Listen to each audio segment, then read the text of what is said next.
so. I'm scared to turn it because it's already wide. I mean, is there a way to turn like the... No. What does that do? That face outward. So we'll turn it the other way. Oh. Which way do you want to face it? Which way is easy for you? Roadtrip Shenanigans. Oh my gosh. Brought to you by Swim Hack. Feel free to call in 1-888-SWIM-HACK-1. And Miss Swim Hack. Jerk. Well, you gotta show yourself. You can't. I'm the one holding the. You can't freaking be the narrator, phone. and that's not cool. Show your face. I don't want to. Fine, I'll show your face. Stop. Give me the camera. Stop, James. Stop. There she is. Stop. God, idiot. That's unsafe. I'm driving over here. Did you like get candy on your phone? There's like something stuck to your phone. It's probably something stuck to my phone. Why? Is it sticky? No, there's candy, I think, stuck to the screen. So road trip with some volunteer PTA related stuff, and then headed up to the cage headed up to Columbus on Wednesday for the animal cage. You guys let me know if you're going to be there. But I'm going to sit here and y'all can watch me drive until y'all have questions. Hands at 10 and 2 though. Got to be safe. Seatbelt. Always wear your seatbelt.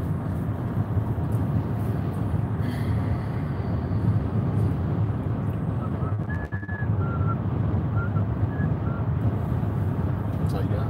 Yeah, no questions. It's because you're not showing them. Showing them what? The comments are hidden right now. No, they're not. I did the Oh, it unhide. is? Okay. So how many viewers you got? 11. Nobody's watching. Everybody's at church. Gotcha. It's alright. Don't show the swim no love today. What is your goal to bench in the cage?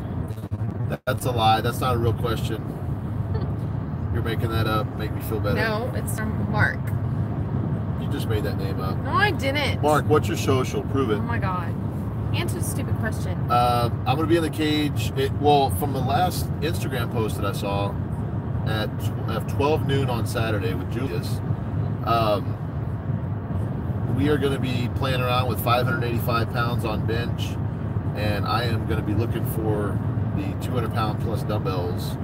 I know that Eric from Animal said he was going to bring the 200s that he's had before, but I don't know if they're going to get anything heavier.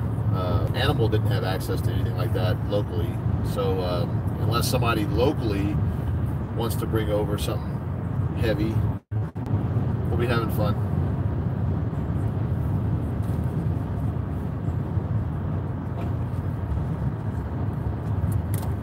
Slow day at the office. Normally there's like 50 questions that roll in. I guess nobody cares.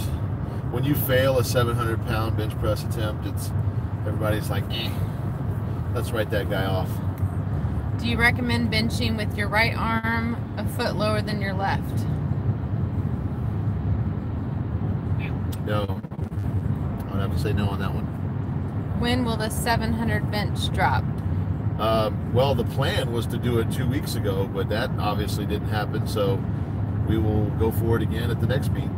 And the next meet being, who knows? Different. Different? It was just different. I don't know. Okay, next question was, what is your max squat? In a meet, 705. It was actually a high bar squat, and in the competition it was a low bar squat. So some interesting facts there. I think being conservative, or trying to be somewhat conservative, I didn't want to bomb out on my squat at Bosses. My third attempt was 705, and I just left it at that.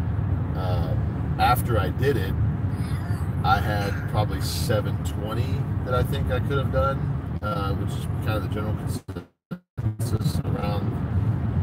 I wasn't about to go from a 670 or 680 squat to 720 and then have the chance of failing it and give up some precious 40 pounds on my total. So I was definitely playing it smart that day,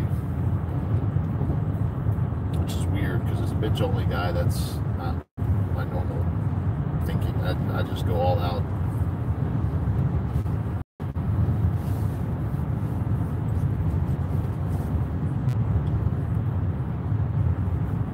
Any plans to start dead benching again? Yes. What's dead benching? Just when you press the bench, or when you press the barbell off of the pins. Are you open for trying a new technique, grip width? I'm already doing that, actually, and that's something that I discussed with Josh Bryant, my coach, at the meet. I did mention to him that I felt like my grip has been moving in the last 4 weeks or so before the competition. Every day I seem to be wanting to get closer and closer, which is fine, honestly, and it really didn't affect too much. I don't think it would have mattered that much at the meet necessarily. I think I just had a bad day. It had nothing to do with the grip width. But when I'm analyzing my lifts and I see that, okay, well, on this particular lift, I'm so much closer. I'm looking at the angle of my arms, and I figured that it's not going to hurt. I'm already close enough that I'm not going to get injured with the pecs, you know, if it's a strain that way. But I can't afford to move out really another inch and still be close and still be tight, but have the benefit of a little bit more of my back and my pecs in the actual lift itself. So I have been, if you see, well, I haven't really posted any videos lately, my training, but a little bit wider. I'm still having to strengthen my back and my pecs to accommodate that extra width, because I don't want to just change it all of a sudden and be at a weak point, because you never want to do that no matter what. If you're not used to doing a movement, I don't care how small of the adjustment is, it's going to amplify as you add more weight. And at this point in my training, I can't really back down the weight too much. Like, I'm not going to go back down to 405 or anything like that for reps, so I can't afford to make huge big changes in my grip, but I can make small changes and not have it amplified into like an injury or anything like that. Okay, one person said that they love the thumbnail, and next question is, what do you think about photo press? Press is a good, I've done that before. It keeps you tight at the bottom. It trains you to not relax, which a lot of people will do when they get to the bottom of a press. They will let the bar literally just sit on their chest, and they're not their back, their tries, and they're kind of momentarily taking a break. And then when they have to fire off again, they have to be constant pecs, and on your back, everything stays tight, training yourself to never get loose. But I think it has, just with anything, it does have its, make sure I'm going the right way here. Is Columbus here?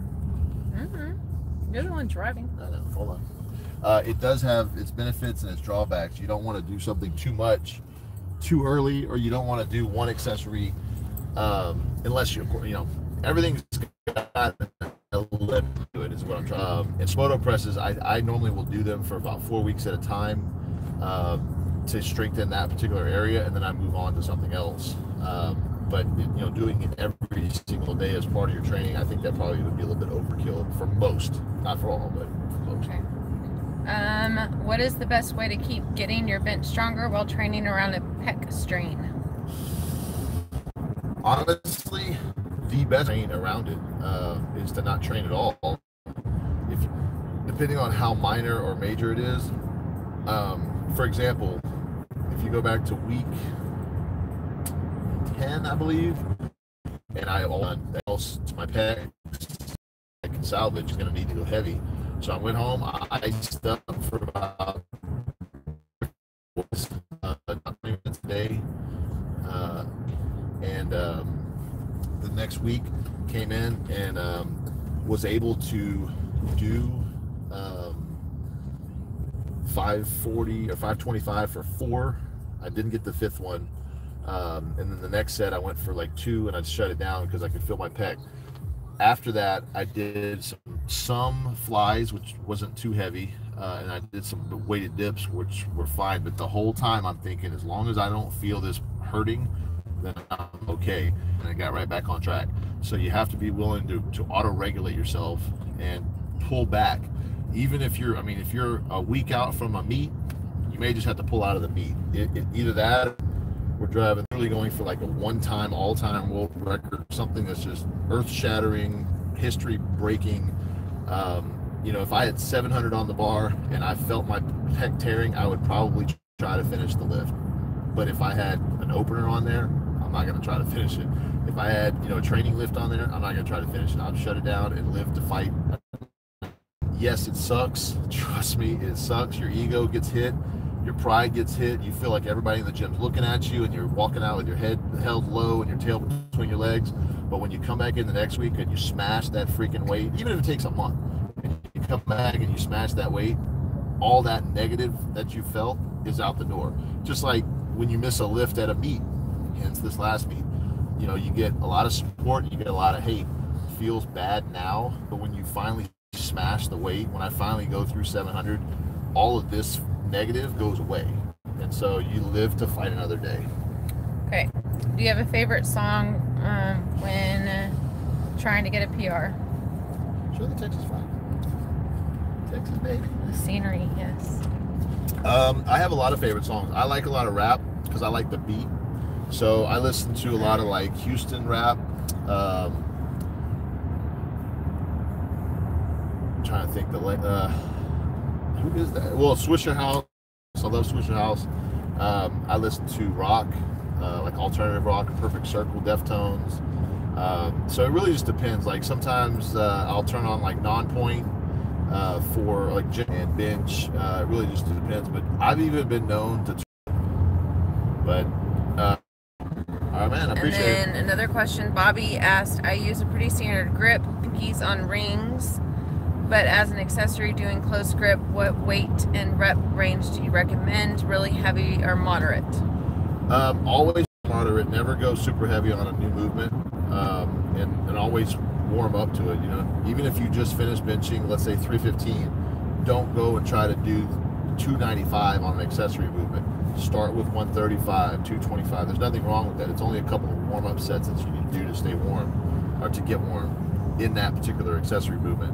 But I would always err on the side of caution and go with something that is moderate first. Where we going?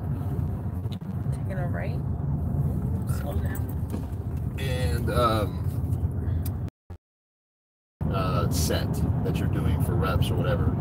Then I would probably go down to 225 as a safe bet and do that for your close grip sets. And then if you could go heavier than that, work up, you know, 25 pounds at a time or something.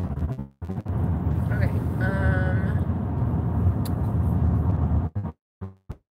I'll answer that question. This doesn't sum up why I missed the lift. I can tell you all of that since I've given it some thought. But the technical piece of it is, and I'll take responsibility for that, because you can't blame a judge. I mean, you can. It's easy to do that, but you can definitely change something. I can change and I can train for that particular type of judge, and I can make myself better. So that's the way I look at it, is I need to train longer pauses, which I have been and I will continue. And that's another reason why I'm moving my grip out a little bit, is to accommodate the stability for a longer pause, in a little bit more back engagement, flies with my pec engagement, so that I can be ready for the next meet. Now, if I don't get a long pause at the next meet, then I'll just have that much more energy to explode and go up with a PR. So you take the good out of the situation and, you know, leave the negative behind, because it's really easy to get caught up on the crap. You know, oh, I could have done this, could have done. I mean, coulda, woulda, shoulda. Shut up, get back to the weight room, figure it out, and put up a number or get out. It's simple. Okay. Do you ever want to just go for a 700 gym bench if the day feels good? Do you think the pressure of having a meet date gets to your head? Yes and no. One is, and in fact, the day I was going in for 683, that got it, but that's a huge number. I mean, it's hard not to get in your head. I don't care who you are and how strong your mental game is. Anybody that tells you that it doesn't get to them or bother them is lying to you. They're just trying to look cool or trying to look hard. But I mean, I thought about that lift for like a whole week, and I was literally like, okay, 661 freaking flew up. There's no reason that 683 shouldn't at least be a grinder, but I'll at least get it. And so that was in my head. Then I started thinking, well, if 683 goes up, if 700 feels right, let's just go for it in the gym. And I had to talk myself down off of that to go 683. And I think with the technicality of it, it was my technique broke down on that training day with my just in general. And of course, being fatigued, trying to take it on a second attempt was, I'm already burned out trying it once. But technically, there's some things that if they would have gone perfect, I think that lift would have been fine.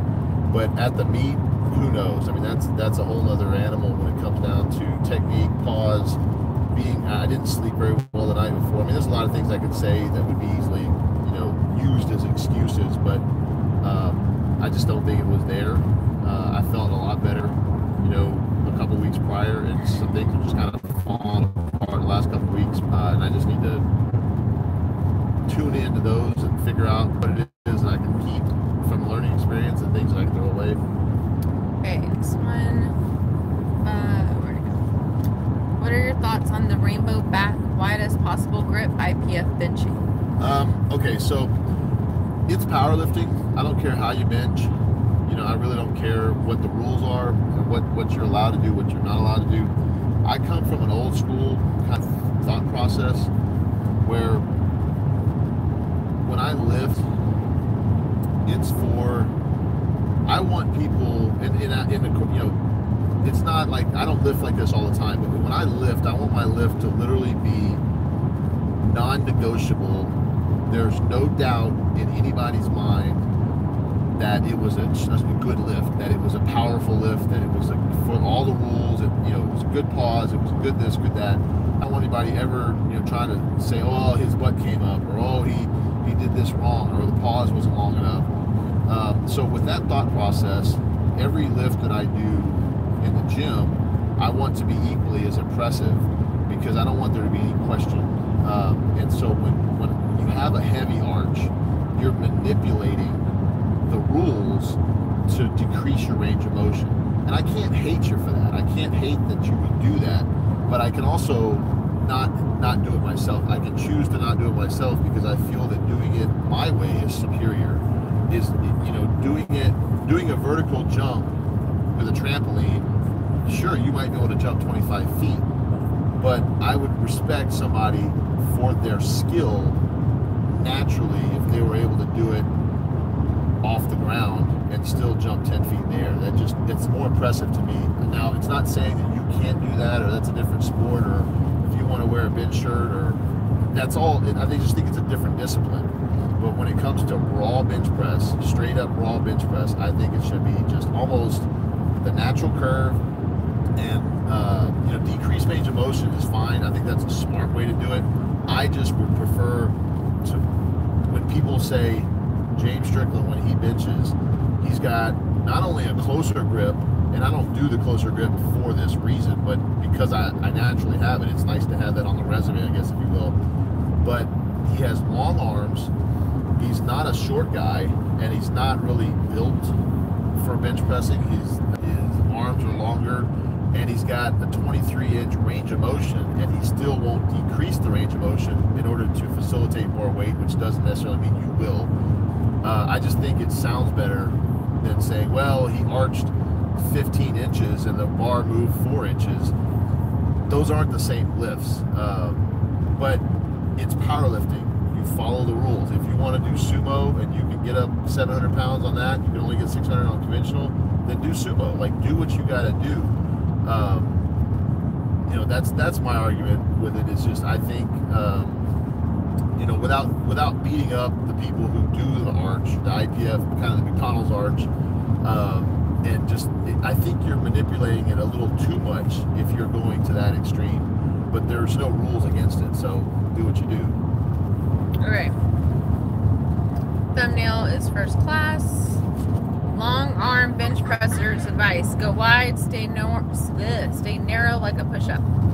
do whatever your push-up is. That's your natural ability. You can fluctuate from that depending on how the barbell moves and what your leverages are, because it's different than a push-up. But don't assume that going wider is going to be. Don't assume going wider is going to give you any better leverage or recruit muscles in a different way, because everybody's different. And I hope that my competing and just my being in powerlifting and doing how I do things teaches people that the rules, the paradigm, that you have to be a certain grip width, or you have to do it a certain way because that's the way everybody's always done it, is kind of changing, because there are so many different ways to move weight. You don't have to follow the paradigm that everybody else has set before you. I bench the way I bench because it moves the weight. That's it. I don't do it because of any special reason. I don't follow a set protocol on how to set up on the bench press. I just learned what works for me, what keeps me injury free, and here I am. I mean, I don't study anybody else's form. I watch them and I see what works for them and what might work for me, and I might incorporate a little bit more of this or that. I don't even know where I got this, but when I started doing less of a flat back bench, I mean, I've been 600 with setting up, and I was fine, but I found that I was able to get just a little bit tighter when I put my shoulders down and put my feet up on the bench to actually dig my shoulders into the bench just a little bit more. And when I laid my butt down, I could get my tight arch in my back, not an over arch, but just a tight arch. And I probably saw some IPF guy do that, and I just was like, all right, let me try and see if I can really get tighter. And instead of going to the extreme of doing the big arch and doing the crazy stuff, I just learned that this particular technique works for me. And I notice a lot of people are doing that now, and I don't know if it's because of me. I'm sure it's not just because of me, because a lot of other people do it. But if you find what works for you, and you can stay injury free and progress with it, then freaking do it. Like, don't change. There's no reason to change. Tweak little things here and there, but don't change major stuff. Sorry, playing on Facebook.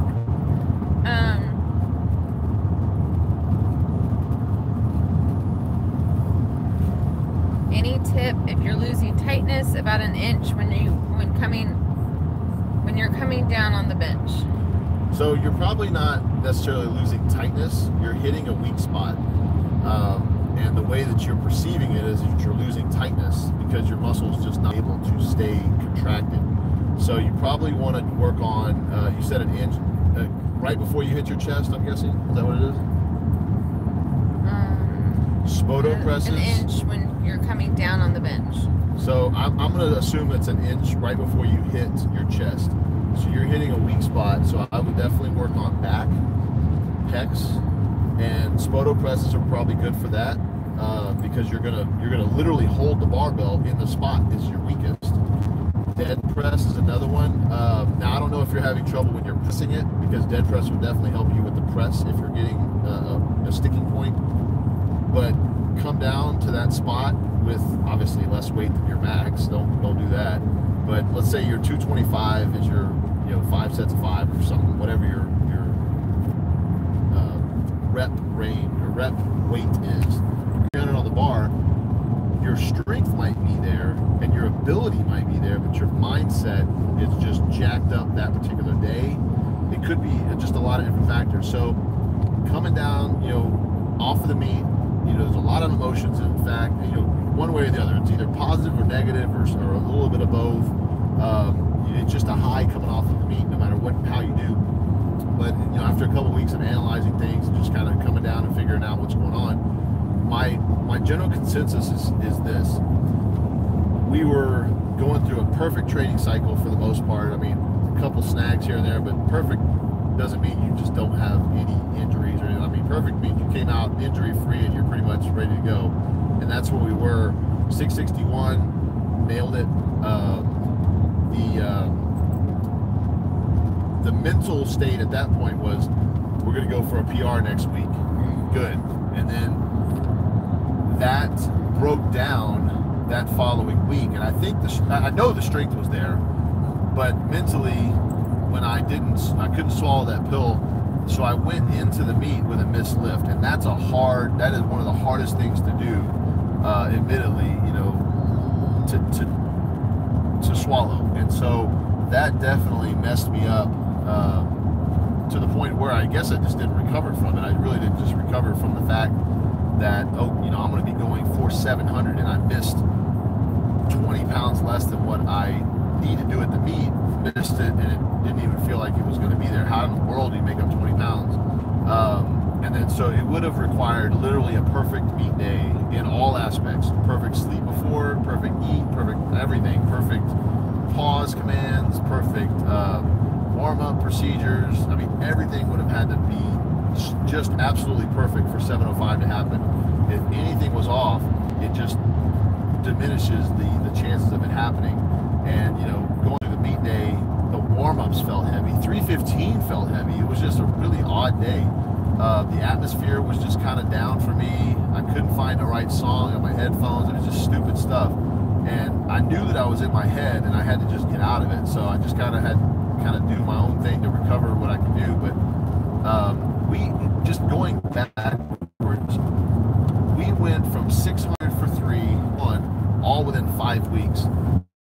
So strategy going forward for the next meet is to mess around, if you will, with 600 plus for a number of weeks. Instead of it being 4 weeks, 5 weeks, it's going to be 600 for reps for 1 week, and then 615 for reps the second week, 620 for reps the third week, 630 for 1, maybe for 2, 640, 650, 660, 670, 690, and then a meet. I think that would be more of along the lines of something that I feel like, at least at this point in my training, maybe not last cycle and the cycle before that, but this time I feel like that would work better for me instead of bigger jumps. The peaking was the issue at this last meet. It was, I think we just jumped a little bit too heavy too fast, and had we done maybe 2 weeks longer of training, then maybe we could have peaked at exactly the right moment. But you don't know until you do it. So Find you a pop socket. Too long. People want to know the answer. I tell Yeah. the answer. Do you like to include specialty bars such as football bar, duffalo bar, bamboo bar, etc.? I do, but at this point with my training, it is, you can't just, it's more of a conjugate method to do that, because you're having to switch out the bars constantly. I really like to stay very much consistent with the bars that I use. Unless I have a true weakness that I'm trying to bang out in an off season, typically no, I'm not going to use specialty bars. Okay. You pig out on food after a long workout? No, I eat normal all the time. Try to pig out. My stomach is not near as big as it was when I was swimming. I eat a lot of food, but I don't. You're not really hungry after a workout. Yeah, it takes me about an hour and a half before I'm actually really hungry. Okay. What are your thoughts on floor presses? What accessory? Oh, wait, hold on. Floor presses are great. What accessory do you believe helps you the most for bench? Weighted dips help me the most for bench. The problem that I have now is that my weighted dips, in order to help me, are so high that it's hard to stay. It's hard to stay safe with them, because when you have 250 plus pounds hanging from your waist, you cannot lose technique, or else you will hurt yourself. So it's pretty scary, but I definitely find the correlation between my weighted dips and my bench. But floor presses will definitely help you with your lockouts for sure, because you can't get that bottom of the drive coming off the floor. Okay, how old are you? I'm 42 and still improving. Hope to peak in a couple of years. I think that's a great attitude to have. Most people have this BS attitude that peaking happens when you're in your 30s. If you are injury-free, I mean, I don't know what the number is. I guess I'll let you know in a few years. I'm 38, and I feel like I've still got a lot. You figure that you've peaked in life in general, but I think a lot of people stop before they get to that point, or they give up and they figure, oh, I'm done. Break a record in squat. What knee wraps do you recommend? I'm going to be straight up honest. Most of the name brand wraps are the exact same. So just go for comfort. I use Mark Bell. Mark Bell sends me wraps. Believe in the product. But you can use the Plastlock. Okay. Sorry, guys. We're driving. Okay. That as I got heavier, I benched with a wider grip, not a super wide grip, but I benched with a natural, like a pinky on the ring, and I've done quite well. After the LA Fit Expo in 2015, I felt that I was not getting a lot of power off the chest, and I figured I'm going to go a little closer the next training cycle and broke. And then from then on, I just realized that I naturally want to be closer grip. Now, like I said a little bit earlier, there is too close, and then there's like extremely close. And you know, if your hands are a foot apart, it's really hard to balance the weight and to engage the back muscles and things like that. I feel that I could, at this point, because I have gotten larger in the shoulders, mass-wise, I think that my close last year is probably too close for me now. And I kind of saw that in the last meet, where I'm not going to change it at the meet. I'm not going to change it at the last minute either. That's not a good way to do it. But the next training cycle, I'm going to be about an inch out from where I have been. So instead of being 19 inches from index to index, I'll be about 20 to 21 possibly. And then adjust as my pecs give me feedback. And that's what it is. When I feel my pecs starting to strain, I move in. So it's just it's a balancing act. Okay, next one. So personally, I'm a huge fan of standing military presses, mainly for strength off the chest. It's preference. I find that bench grip works best for me on seated presses or standing presses, because I think it mimics, you're at a different angle, and your back and your shoulders are going to be at a different angle. But when you get it down close, you're mimicking the bench press upper part of it. So actual bench press grip, and then if you see that it's impinging your shoulders any, which is the big thing, if you don't want to do that, is change it from there, maybe go wider or narrower if you need to. Okay, and then the next one, what do you think of behind the neck press and its carryover to regular bench press? I'm not a big advocate for behind the neck press, just because I feel like it puts you into a precarious situation. I had so many friends that would injure their shoulders. I learned real quick at an early age to take care of my shoulders, and one of the main things that I noticed was they were doing behind the neck lat pull downs and presses, even with just that rotator to be inflamed. And of course, if you're lifting an inflamed rotator cuff, irritated rotator cuff, it's just going to get worse and worse and worse, and that's what causes a lot of shoulder problems. So I'm not the best person to ask for that, because I've never used that and had any carryover whatsoever. But the people that I know that have had that, or that have done behind the neck presses, I don't see a huge carryover in their bench presses. So. Okay, and then, no, Connor, calm down. Tell James hello from Old King Cole Carter. Look at that car, Connor. Did you hear me? What's up, Cole? You gonna break that 600? What % do you use for acceleration training? I don't really use a percentage. It's really based on feel, and honestly, day to day, because there's been times when, like, my speed bench was 100 pounds less than my main set, and there's been times when that was not going to happen. I just could not move it fast. Now, there's speed bench and acceleration training speed and acceleration, two different things, but my CAT training, compensatory acceleration training, where you're constantly, and this is the key word, constantly, no matter what the weight is, you want to throw the bar through the roof. That's the intent. Now, does it actually move that fast? Is a whole different story.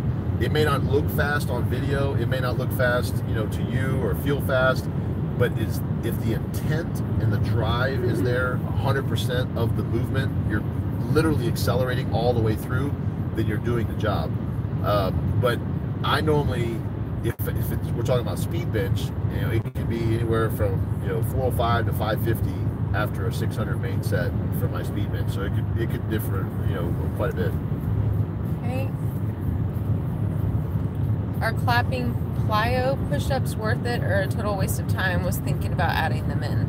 Those are great for building explosion. You want to make sure that you catch correctly. You don't want to put a lot of emphasis on slamming into the ground because you will mess your shoulders up. But if you can stay stable and catch yourself properly and really explode up to where you're almost standing if you can, you will really train those muscles to fire off and explode, which is a good carryover for acceleration on the bench. I've never seen you do one. I want to see you do one. Yeah. I don't think so. All right, let's show the wifey some plyo push-ups tonight. You don't remember the push-ups that I was doing? It was last season. It was, I'd do like 5 sets of 5 where I was on the ground, I'd push up and then come down. Okay. Anyway, what part of the chest do you aim for when bringing the barbell to your chest to prevent from getting stuck at a lockout when benching? I don't correlate my lockout position and my chest position at all. So those two things I don't even think about. I actually don't even think about where the bar is coming down on my chest. I just naturally let it come down with my range of motion, like where my I let the bar path or my shoulder rotation determine the bar path. Now obviously it's not quite as easy lifter to, but you want to be able to stay tight throughout the entire movement. If you lose tightness and the bar starts coming down towards your navel, then you're losing some tightness in your shoulders, maybe even in your triceps and biceps. If it's coming back over your neck, then you're more or less coming down like a skull crusher, and you need to strengthen like your forearms and even some of your back there. So it really is just, I come down around the nipple line, and I am actually trying to press straight up, okay, pressing back. But if you are in an arch, in a natural arch, and I say push straight up, I'm actually pushing backwards at an angle, but it's so slight because you're not gonna be strong if the bar is literally moving at an angle. But your intent is to piston the bar straight up in the air to lock out. Start looking for a bathroom. Stop that. Is doing 15 to 20 working sets per workout enough? Yeah, that's on bench alone. That's a lot. Okay, and then what supplements are the most important for you personally? I only use whey and creatine. The most important supplement is a multivitamin, because I don't care what you eat unless you're eating like farm-grown food and you know that there's no fertilizers and all the nutrients are in there. You're not getting the nutrients that you think you are. Half the food that says whatever's in it is not in it. So multivitamin first and foremost. Keep you healthy, keep your immune system going, vitamin C's, all that kind of good stuff. Second thing would be if you're not getting enough protein, which most people probably are, but if you're not, then a protein supplement. And if to know if you are or not, I mean, ultimately it's like a blood test, but if you feel like you're not growing or not recovering well and you're sleeping fine, then maybe grab a protein supplement. But I mean, heck, I've gone 6 months before on just multivitamins and I did just fine. So supplements are meant to be supplements. They're not meant to be the main staple in your recovery or your diet, anything like that. Okay, Cole Carter said, I started trying 605 raw last week without my slingshot. First attempt, I put it up about a foot off my chest. I have been repping in the mid 600s with my slingshot, so it's time to make the raw run. Keep killing it, brother. Proud of you. All right, Cole. So I'm not watching what you're doing, but just from what you just said, and hopefully you're already doing it, but if you're not, work on dead press about a foot up from your chest, because that seems like where your sticking point is, if that's what's going on. And do lockouts. That basically, that's doing lockouts with dead press. And then work your triceps, man. Kill those triceps with, if you could do weighted dips. There you go. 3 sets of 10. 3 sets of 10 or so on tricep rope. Monastery extensions, look those up, where you're basically leaning over a bench and coming down. Just work the heck out of your triceps, and I think you'll be fine. I think that's it. Oh, no. Did you see Pete Rubish's recent YouTube video about too much drug use in powerlifting? I didn't. Check it out. hopefully I see him. Well, I know I'll see him in the cage. Hopefully he'll be doing well. I know he said something about a slight tear on a hamstring, which I can't imagine being able to compete and do anything with a slight any tear. But we'll see. That's the end of our questions. Yeah. All right. Well, y'all know where to find me, benchonly.com. If you guys missed this live, I'm sorry. I try to do as many as I can, but I don't know unless I send out a message before and tell you guys when I'm doing it about the best way to kind of announce when a live will be going down. But I'll be in the animal cage this next weekend, Saturday, May 10th. May 10th. What did I say? May 10th? May 2nd. May 2nd. Not even May. Stop it. March 2nd. Saturday. On Saturday. God dang it. All right. Hold and if on. y'all want to help. Wait. Do you think Julius Maddox will break? I don't know that person's name. Somebody's bench record. Kirill Sarachev? Yeah. Okay. Yeah, I hope he does. I certainly hope he does. He's definitely giving it a good run. And I'll be there cheering him on. And then post your routine workout videos. Well, I do. Unless you're talking about from now on. If you go to my channel, which you're on right now, and check out all my recaps. Literally for the last year and a half, I put all my recaps up there. Road to 2100, smashed. Road to 700. Here we go. Anyways, if you guys want to help finance my travels and my powerlifting things and stuff like that, check out my bench programs. A lot of guys, 500 or something now, have used it. And it's not just some BS program. I know a lot of trolls will be like, oh, this guy's program, crap, pushing whatever. I wouldn't push a program if I didn't think it was helping people. I can make money doing website design, but I've definitely gotten a lot of feedback.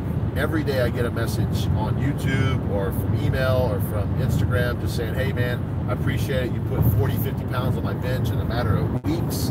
You know, of course, my 24-week bench, $60, benchonly.com. You can actually, if you get it in the next couple of days before the first Slingshot giveaway, right? Slingshot, can't talk, but you know, check it out. Definitely, you know, I'll help you out. You help me out. We'll all get through this. But I appreciate you guys tuning in. See you next time. How do I end it? I don't know.